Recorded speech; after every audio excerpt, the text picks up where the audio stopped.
Contanos, ¿cómo el alza o la escalada, mejor dicho, de este conflicto puede afectar la economía doméstica? Bueno, mira, acá hay que ver, como recién decían, es una situación muy volátil, ¿no? Que todavía no sabemos si es una tendencia sostenida que va a darse de aumento del petróleo, no sabemos qué va a pasar ni mañana ni la semana que viene.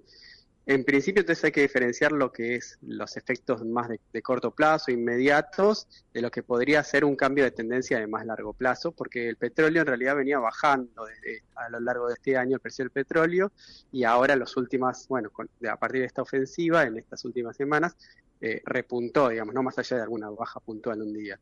Entonces hay que ver qué tendencia se consolida, pero en lo inmediato diría a nivel, digamos, de la economía cotidiana, de la calle, a nivel de los consumidores, va a pasar seguramente esto, que es que se va a producir un aumento de las naftas, y eso tiene que ver con la desregulación, digamos, ¿no? Y la liberalización del mercado de combustibles que determinó este gobierno, que hace que, bueno, justamente estén alineados o más o menos alineados los precios internos con los precios internacionales. En general, igual esto suele suceder cuando los precios tienden al alza y no tanto cuando bajan, digamos, ¿no? Pero bueno, en principio es eso. Ahora, esto no afecta, o sea, el aumento del precio del petróleo internacional no afecta solo la nafta que tenemos que cargar en un auto o la que tienen que cargar los transportistas, sino también, bueno, el petróleo es, como se sabe, un insumo clave para prácticamente casi todas las producciones industriales y también agropecuarias. Entonces, si esto se sostiene, también puede llegar a impactar en el incremento de precios de otro tipo de bienes, ¿no? Que utilizan el petróleo como insumo e inclusive la energía, por supuesto. Pero bueno, eso habrá que ver, digamos, también si se consolida el alza o no del precio del petróleo. Eso diría como en lo inmediato, ¿no? Como en la vida cotidiana de la gente. De suceder esto que estás diciendo, ¿podría haber que se dispare un poco la inflación acá en Argentina? Bueno, habría que ver si se sostiene, digamos, este alza, pero desde ya que si aumentan, por ejemplo, las naftas, eso va a tener un impacto, digamos, ¿no? El tema es cuánto después, digamos, si sostiene este aumento, cuánto después eso puede impactar en otro tipo de producciones de todo tipo, ¿no? De industrial, de cualquier tipo de producción. Entonces, efectivamente podría tener. Lo que pasa que eso requiere que se sostenga en un precio o que siga aumentando sostenidamente, digamos, Ujú. ¿no? Porque hasta ahora viene bajando, ahora sube un poco, hay que ver qué pasa.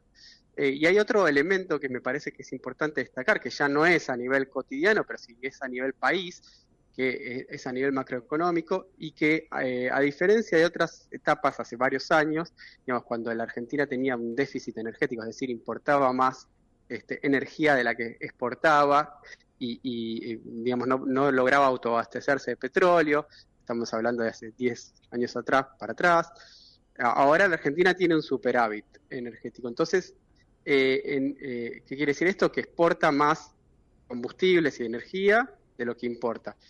Eso podría ser una buena noticia entonces por el lado de las cuentas externas, es decir, de la provisión de dólares, digamos, ¿no? Porque se podrían obtener más dólares a partir de las exportaciones de petróleo que está haciendo la Argentina. Ujú. Hola, así. Sí, sí, Sí, sí, sí, te sí. estamos Y, escuchando. perdón. Y por otro lado, en ese mismo sentido, a diferencia digamos, de otras circunstancias, eso podría robustecer, digamos, ¿no? La situación, digamos, de la necesidad de dólares que tiene este gobierno para poder sostener el tipo de cambio y sobre todo, fundamentalmente, para sostener o aumentar la producción en vaca muerta. Ahora, repito, hay que ver, no, esto no se decide de un día para otro, hay que ver si es una tendencia sostenida al aumento del petróleo. Pero si esto se sostiene, hace más viable y más rentable la perforación y la explotación en vaca muerta, porque vaca muerta, si bien digamos, básicamente la producción petrolera en la Argentina y de gas viene creciendo por vaca muerta, porque viene cayendo toda la producción no convencional, digamos, la tradicional, ¿qué es lo que sucede?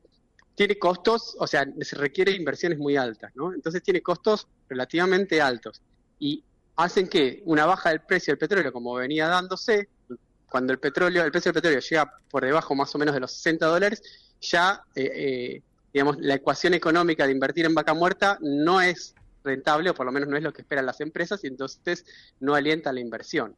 En cambio, un precio del petróleo por encima de los 60 y más, sobre todo por encima de los $80 que podría llegar, puede alentar, digamos, ¿no? las inversiones en vaca muerta y por eso también aumentar la producción petrolera en ese lugar.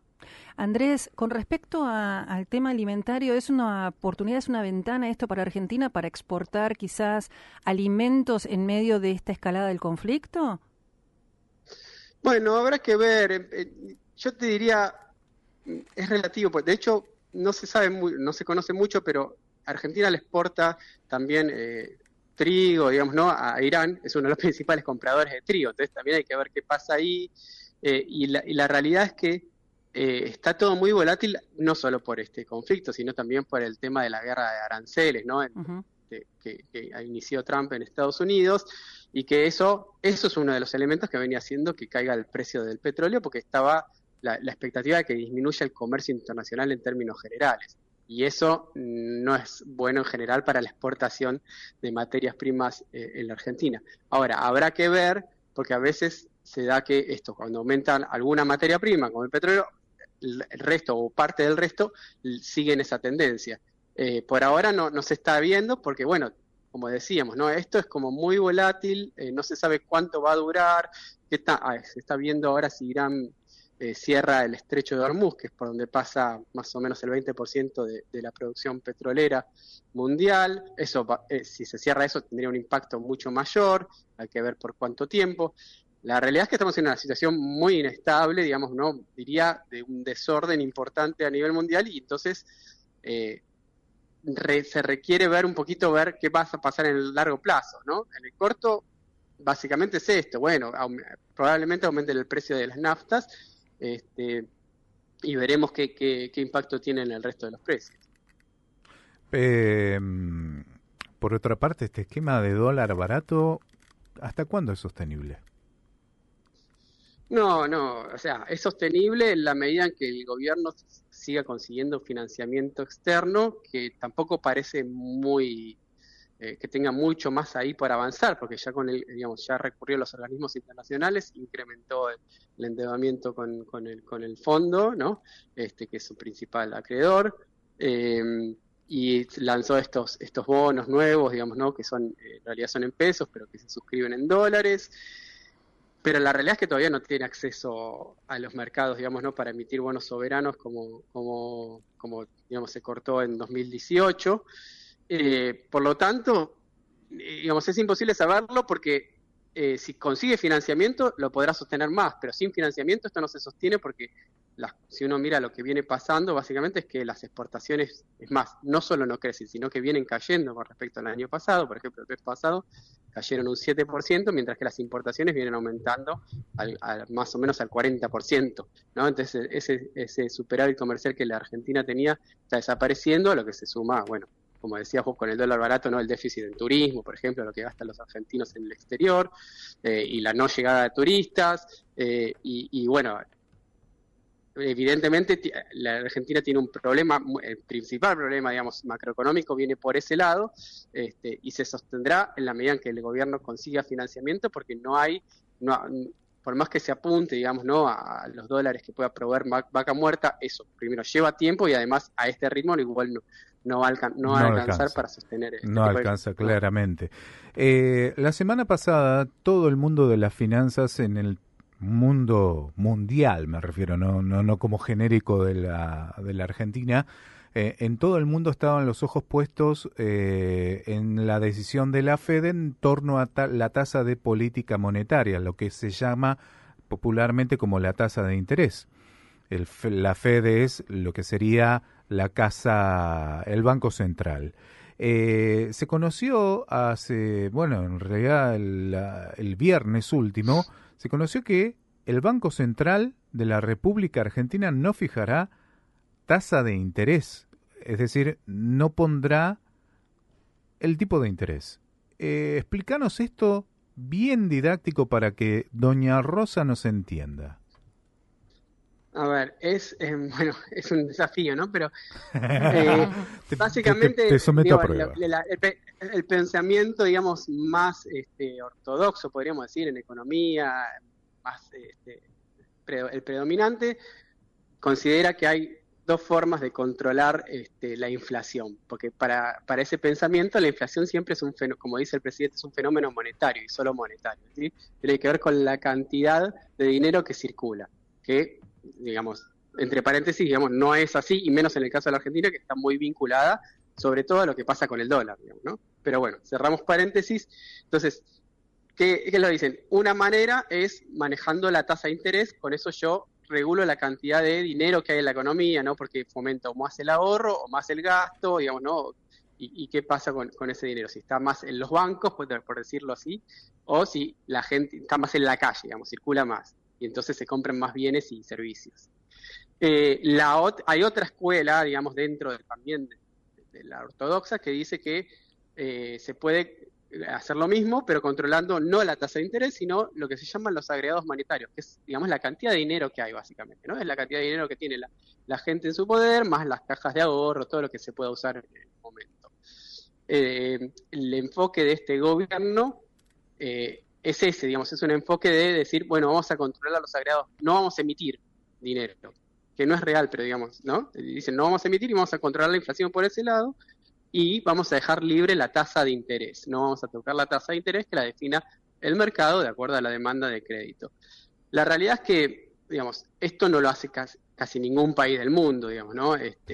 Prácticamente todos los países del mundo tienen algún tipo de intervención o fijan una tasa de interés de referencia, porque es un instrumento que no solo sirve, digamos, además, por supuesto, para combatir la inflación en principio, también porque permite orientar, digamos, ¿no? La inversión o no, digo, pues si yo pongo una tasa de interés muy alta y bueno, seguramente convenga menos invertir o hay más riesgo en invertir en, no sé, en actividad productiva o comercial y ese dinero vaya al sistema financiero. En cambio, si yo pongo una tasa de interés más baja, ¿qué es lo que busco hacer? Y fomentar el nivel de actividad porque no conviene ahorrar, digamos, ¿no? Porque paga poco y Claro. entonces conviene invertir o gastar, digamos, ¿no? Ujú. Bueno, ahí, digamos, en ese sentido el gobierno es como que se está atando de manos o está decidiendo no intervenir.